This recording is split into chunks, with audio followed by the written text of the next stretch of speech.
Hello. Today I thought I would talk about not rushing to judgment. Or in Proverbs 25:8 terms, do not bring hastily to court, for what will you do in the end if your neighbour puts you to shame?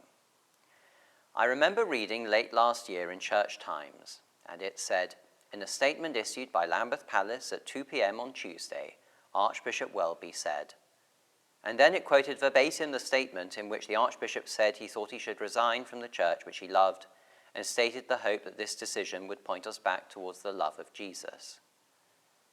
And I then immediately messaged my family without stopping to think, saying I thought it was a statement that seemed to lack an acknowledgement of responsibility.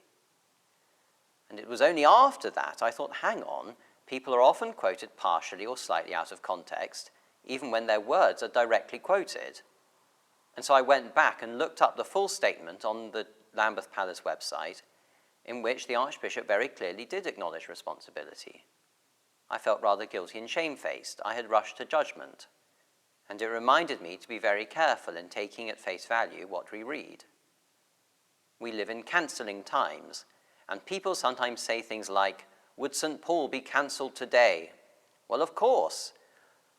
St. Paul says women should be silent in 1 Corinthians. Cancel him. Except St. Paul earlier says in the same letter that women have the authority to publicly pray and prophesy.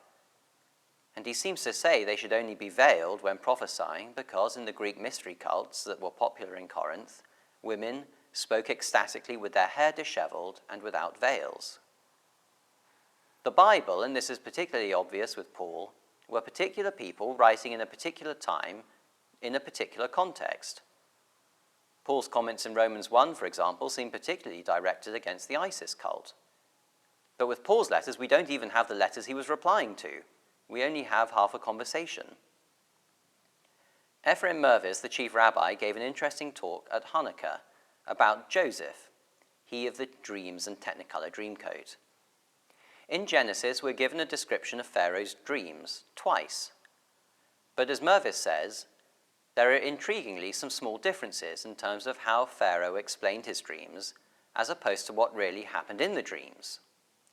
For example, in the original dreams, we're told Pharaoh was standing on the river. And then Pharaoh says to Joseph that he was standing on the banks of the river. Now, the Jewish commentary says that on every occasion on which Pharaoh deviated slightly from what he had originally seen, Joseph corrected him and said, no, it's not on the banks of the river, it's on the river. At one point, says the Jewish commentary, Pharaoh cried out to Joseph, were you eavesdropping on my dreams? And it was this that convinced Pharaoh that Joseph was not only someone who knew the interpretation, but someone who knew the dreams.